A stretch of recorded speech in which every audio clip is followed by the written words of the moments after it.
नमस्कार। अब बात करेंगे आरोग्य पीठ के जीवन मूल्यों की, यानी वैल्यूज की। बिल्डिंग कितनी भी बड़ी क्यों न हो, अगर उसकी नींव कच्ची है तो वो कभी भी ध्वस्त हो सकती है।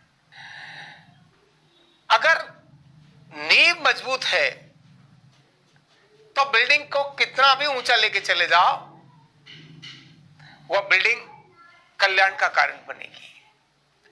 और जिस जीवन में मूल्य ही नहीं है, जिस व्यक्ति के अंदर जीवन मूल्य ही नहीं है, तो पशु के समान हो जाता है। इसीलिए पशु और मनुष्य में यही अंतर है कि मनुष्य कुछ जीवन मूल्यों पर आधारित जीवन जीता है और इसीलिए वह संपूर्ण मानव जाति के अंदर, संपूर्ण प्राणी जगत के अंदर डिफरेंट है। तो आरोग्य पीठ भी कुछ जीवन मूल्यों पर आधारित काम करना चाहता है और उन जीवन मूल्यों में से जिनकी बात हम करेंगे, और वो है, सबसे पहला है स्वच्छता। क्योंकि जब हम स्वास्थ्य की बात करते हैं तो फिर स्वच्छता के बिना काम हो नहीं सकता। जैसे ही अस्वच्छ है, चाहे वो वातावरण है, चाहे वो हाथ है, चाहे कोई भी है, जो गंदा है वो गंदगी ही फैलाएगा और जहां गंदगी है वहां रोग आएगा। तो स्वच्छता हमारे संस्कृति का पहला जीवन मूल्य है, जिसको आरोग्य पीठ ने अपने एक जीवन मूल्यों में से रखा है। क्यों? चिकित्सक चिकित्सा देने से पहले खुद साफ सुथरा होना चाहिए।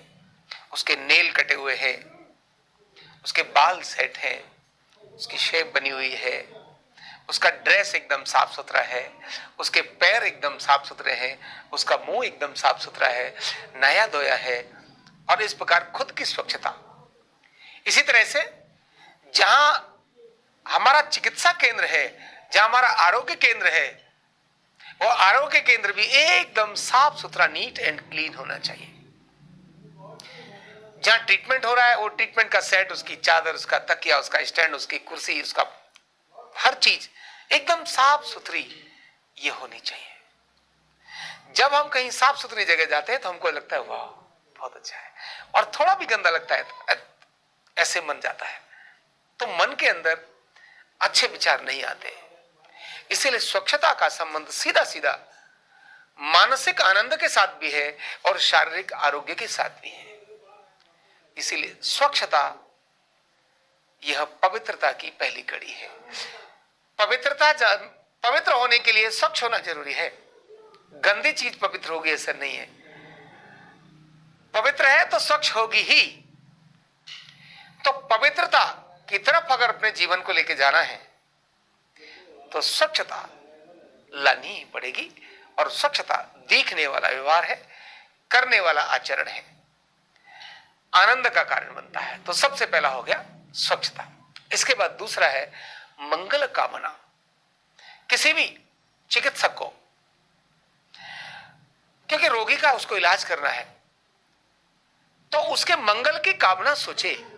उसके मन में सहज रूप से ही सामने वाले के मंगल की, हे भगवान इसको ठीक करो, हे भगवान मुझे ऐसी शक्ति दो कि मैं इसको निरोगी बनाऊं, मैं इसको ठीक कर सकूं, वो मेरे को शक्ति दो। भगवान से प्रार्थना, यानी मंगल कामना करना। और जब आप मंगल कामना की भावना से आप चिकित्सा करेंगे, ट्रीटमेंट करेंगे, तो रिजल्ट आएगा ही, उसको रोक नहीं सकता कोई। और ना भी रिजल्ट आए, हो सकता है अनेक सारे कारण है रिजल्ट आने में, रोगी की संतुष्टि पूरी होगी। क्यों? रोगी को पता है इस व्यक्ति ने मेरे साथ ईमानदारी से ट्रीटमेंट किया है, इस व्यक्ति के मेरे साथ शुद्ध भावना से ट्रीटमेंट किया है। तो जैसे ही मंगल, सामने वाले का अच्छा चाहने की भावना जब आती है तो खुद ही अपने आप अपना अच्छा भी हो जाता है। तो मंगल भावना। तीसरी और महत्वपूर्ण वैल्यू है हमारा जीवन मूल्य है, और वो है सेवा भावना। भारत में ऐसे अनेक महापुरुषों के बारे में ऐसी कहावत है, और गांधी जी के बारे में, महात्मा गांधी जी के बारे में तो स्पेशल थी। वो कहते थे अगर किसी को भी कोई बड़ा व्यक्ति, धनी, अगर रोगी हो गया है तो उसको किसी परिश्रमी व्यक्ति की, मेहनत करने वाले व्यक्ति की शर्ट पहना दो, वो निरोगी हो जाएगा। अगर कहीं चिंता और तनाव, मन में विकृति आ रही है, तो उसको सेवा के काम पर लगा दो, वो तनाव चिंता कम हो जाएगी। गुरुद्वारे के अंदर बड़े से बड़ा व्यक्ति सेवा करने के लिए आता है और जूते की पॉलिश करता है। आया BMW से, जगुआर से और बड़ी बड़ी गाड़ियों से, लेकिन आने के बाद क्या कर रहा है? शूज पॉलिश कर रहा है। जूते की पॉलिश को सबसे बड़ी सेवा मानता है। और भारत सेवा के कारण ही, सेवा भावना के कारण ही परिवार की व्यवस्था भारत में रही है, जहां छोटे बड़ों की सेवा करते हैं। और सेवा भावना, सेवा करने से 4 चीजें बढ़ती हैं। जो बड़ों की सेवा करता है, आयु, प्रज्ञा, यश और बल, ये 4 चीजें बढ़ती हैं। जो व्यक्ति सेवा करता है उससे आयु बढ़ती है, प्रज्ञा मतलब ज्ञान बढ़ता है, प्रज्ञा, आयु, प्रज्ञा, यशो बलम, यश बढ़ता है और बल बढ़ता है केवल सेवा करने से। तो आरोग्य पीठ की तीसरी और महत्वपूर्ण वैल्यू है, जीवन मूल्य है, और वो है सेवा। सेवा की भावना से जब हम रोगी की चिकित्सा करते हैं, तब हमारे मन में कहीं भी उसके गंदे पैर से, गंदे कपड़े से, उसके मुंह से स्मेल आ रही है, शरीर में कहीं पस हो रहा है, कहीं मवाद हो रहा है, कहीं कटा और फटा है, हमारे मन से एकदम वो आउट हो जाती है और हमारे मन में तुरंत सेवा की भावना आती है। अरे अरे अरे, इसको तो मुझे ठीक करना है, वह मेरा सेव्य है, मैंने उसकी सेवा करनी है। और जैसे ही हमारे मन में उसकी सेवा की भावना, हमारे मन में उसके प्रति जागृत होती है, हम अंदर से ज्यादा कूल, ज्यादा सरल, ज्यादा सहज हो जाते हैं और तब हमारा रिजल्ट इफेक्टिव हो जाता है, रिजल्ट बदल जाता है। हम खुद भी रोगी नहीं होते और सामने वाले को निरोगी बना देते हैं। तो सेवा भावना कितनी बड़ी चीज है, आत्म आनंद का बहुत बड़ा एक माध्यम है। और एक चिकित्सक पैसे लेगा क्योंकि उसके साथ मजबूरी में उसका ये आजीविका जुड़ी है, उसमें तो कोई बात ही नहीं कि वो उसने पैसा लिया। लेकिन पैसा लेना अलग बात है, सेवा की भावना रखना अलग बात है। पैसा नहीं भी लिया लेकिन सेवा की भावना नहीं रखी, बदले की भावना रखी, कुछ चाहत की भावना रखी, मैं इसीलिए सेवा कर रहा हूं क्योंकि मुझे इतना मिलना चाहिए, सेवा नहीं है, दिखावा है, नाटक है, नौटंकी है कि पैसा नहीं ले रहा हूं और रॉम मारने के लिए काम कर रहा हूं। नहीं नहीं नहीं नहीं, ये सेवा नहीं है। सेवा क्या है? अरे आपने पैसा लिया, आप जिससे पैसा ले सकते थे लिया, लेकिन एक गरीब निर्धन था, आपने दोनों की चिकित्सा एक समान की, उससे पैसा नहीं लिया, उससे पैसा लिया। जिसके पास पैसा है उससे ले सकते हैं, जिसके पास पैसा नहीं उससे नहीं ले सकते। लेकिन आपने दोनों की सेवा की, दोनों की सेवा की भावना से ट्रीटमेंट किया, तब आपने जस्टिफाई किया अपने को, आपने ठीक काम किया। और पैसे वाला है उसकी ज्यादा, अरे वाह ऐसे भी कर दिया, सो गरीब है उसको चला ठीक है इतना निपटा, ये सेवा नहीं है, यह सेवा नहीं है। सेवा में कोई फर्क नहीं पड़ता वो किस संप्रदाय से है, कोई फर्क नहीं पड़ता वो किस जाति से है, कोई फर्क नहीं पड़ता किस लिंग से है, कोई फर्क नहीं पड़ता वो किस उम्र से है। आप उसकी चिकित्सा कर सकते हो। तो जो भी आया आपके पास वो रोगी है, वो दुखी है, वो कष्ट में है, और दुखी व्यक्ति को आप ठीक कर सकते हो। आपके पास भगवान ने वो शक्ति दी है, आप उसको सेवा की भावना से चिकित्सा कर रहे हो। बस यही भावना आपके मन में चाहिए। जब ये अपन में आपके भावना होगी, तब आप उस जीवन मूल्य को अपने जीवन में उतार रहे होंगे। तो सेवा की भावना के साथ चिकित्सा करना, ये तीसरा महत्वपूर्ण जीवन मूल्य है। चौथा जीवन मूल्य है अस्पृश्यता, छुआछूत। एक चिकित्सक के मन में कभी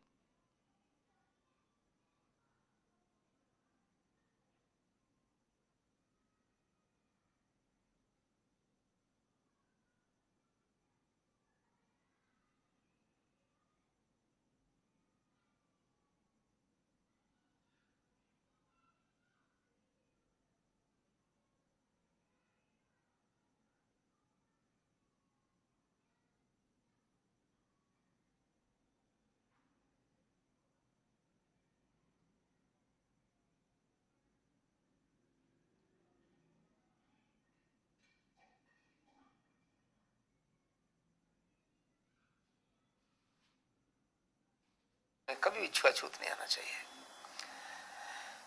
यह छुआछूत पैसे के साथ भी हो सकता है, यह छुआछूत स्त्री और पुरुष के साथ भी हो सकता है, छुआछूत उसकी शारीरिक अवस्था के साथ भी हो सकता है, कैसे भी हो सकता है। लेकिन छुआछूत अस्पृश्य नहीं। मैं उच्च जाति से हूं, अरे इसको क्या चिकित्सा करूंगा, हट चल बच्चे तू कर ले, ना ना ना ना। उसके पैर गंदे हैं, उसका हाथ गंदा है, उसका कहीं गंदा है, नहीं नहीं नहीं। अस्पृश्यता, छुआछूत बिल्कुल भी भेदभाव नहीं रखना। तुम मेरे पास चिकित्सा के लिए आए हो, मैं आपको चिकित्सा करने के लिए तैयार हूं और मैं आपकी चिकित्सा करूंगा। कोई मैटर नहीं करता किस जाति से हो, कोई मैटर नहीं करता मैं किस जाति से हूं, कोई मैटर नहीं करता आप स्त्री हैं पुरुष हैं, कोई मैटर नहीं करता। युवा है, बच्चा है या बुजुर्ग है, कोई मैटर नहीं करता। कितने वस्त्र हैं कितने नहीं है, कोई मैटर नहीं करता। आपका धर्म केवल चिकित्सा करना है, बिना छुआछूत की भावना के आपने चिकित्सा करनी है। इसलिए अस्पृश्यता आपके मन में गहरे रूप से बैठनी चाहिए। और इसी प्रकार से अगला बिंदु है वो है श्रद्धा। श्रद्धा, अगर श्रद्धा नहीं होगी तब भी न आप लर्न कर सकते हो, सीख नहीं सकते। इसलिए हर न्यूरोथेरेपिस्ट के मन में श्रद्धा बहुत आवश्यक है। और किसके प्रति? केवल थेरेपिस्ट के, केवल रोगी के प्रति श्रद्धा भावना ऐसी नहीं चाहिए। सबके प्रति, जो भी जो आपसे बड़े हैं सबके प्रति श्रद्धा चाहिए। क्यों? श्रद्धावान लभते ज्ञानम। अगर ज्ञान चाहिए, अगर आपको नॉलेज चाहिए, तो आप बिना श्रद्धा के उसको रिसीव नहीं कर सकते, आप ग्रहण नहीं कर सकते। इसलिए श्रद्धावान लभते ज्ञानम, श्रद्धावान ही ज्ञान को ग्रहण कर सकता है। तभी आपकी श्रद्धा आपके शिक्षक के प्रति, जो आपको सिखा रहा है, बहुत श्रद्धा के साथ आप उनकी चीजों को सीखिए, बड़े समर्पण के साथ उनकी चीजों को सीखिए। वो जो दे रहा है आप उसको एकदम ईश्वरीय वाक्य मानकर सीखिए। जब आप बड़ों के प्रति श्रद्धा करते हैं तब स्वाभाविक ही सम्मान होने लगता है। जब श्रद्धा और सम्मान हो जाता है तब उनकी अच्छी बातों को आप ग्रहण करते हैं, आपके मन में ब्लेम्स खत्म हो जाते हैं। और जहां ब्लेम शुरू हो जाता है वहीं पर डाउन होने का गेम शुरू हो जाता है, डाउन, नीचे जाने का।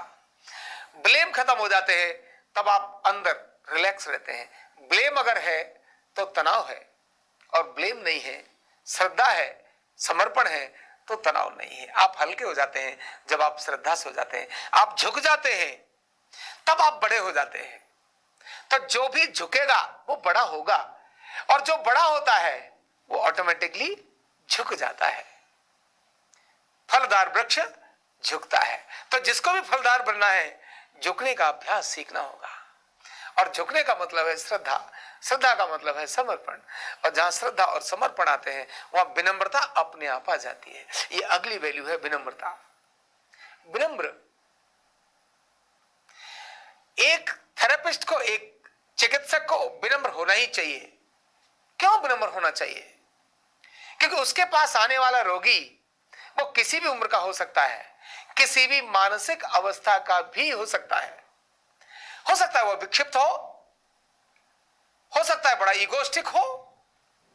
अरे भैया, ईगोस्टिक है तभी तो रोगी है, विक्षिप्त है तभी तो रोगी है, तनाव में है तभी तो रोगी है, चिंता में है तभी तो रोगी है, ईर्ष्या और घृणा द्वेष में है तभी तो रोगी है।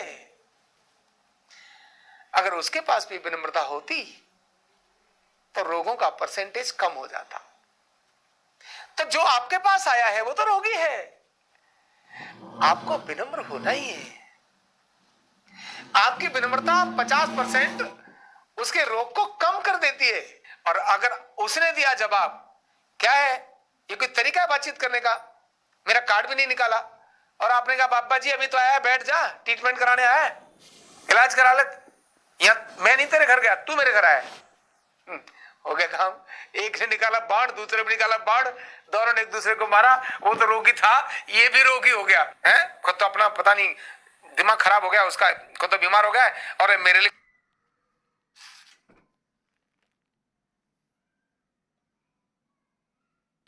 कोई व्यवहार करने में लगा हुआ है, ये कोई मतलब बनता है?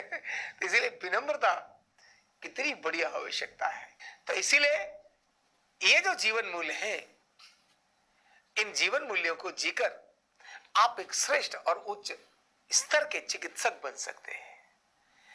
आप हीलर बन सकते हैं, एक उच्च गुणवत्ता वाले। भगवान स्वाभाविक ही आपके हाथ में ऐसा यश देगा कि आप छूने मात्र से, अरे बैठने मात्र से आधी बीमारी तो उसकी खत्म कर सकते हैं। वो आया था हाई ब्लड प्रेशर के साथ, आपके पास बैठा और आपने केवल सुना, केवल उसकी तरफ स्माइल करके देखा, आपने बड़ी श्रद्धा भावना से, बड़ी सेवा भावना से, बड़ी विनम्रता के साथ केवल उसको सुना, खाली हो गया। और जैसे खाली हो गया ठीक होने लगा। लोग कहते हैं आपके पास आके लोग ठीक क्यों उतनी जल्दी हो जाते हैं, आप क्या चमत्कार करते हो? भाई वो मेरा कोई चमत्कार नहीं है, कोई चमत्कार नहीं है। जो मेरे पास है वो किसी दूसरे के पास भी हो सकता है, लेकिन हाँ विनम्रता है। सामने वाला है किसी भी तरह की हाई लेवल पर हो, कितना भी उसके अंदर असंतोष हो, कितना भी उद्वेग हो, अरे बैठो ना, मैं हूं ना, मैं देखूंगा ना आपको, चिंता मत करो, शांत। अरे जब शांत हो गया तो रोग भी शांत हो गया। तो शांति ही शांति ही शांति ही। तो ऐसे जीवन मूल्यों के आधार पर आरोग्य पीठ आगे बढ़ रहा है। आरोग्य पीठ के सभी विद्यार्थियों के लिए स्पेशल ये निवेदन है और निर्देश भी कि इन जीवन मूल्यों को अपने जीवन में उतारें और एक उच्च कोटि के चिकित्सक बने, एक उच्च कोटि के हीलर बने, एक उच्च कोटि के मार्गदर्शक बने। तो ये थी आरोग्य पीठ के जीवन मूल्य यानी वैल्यूज। बहुत बहुत धन्यवाद।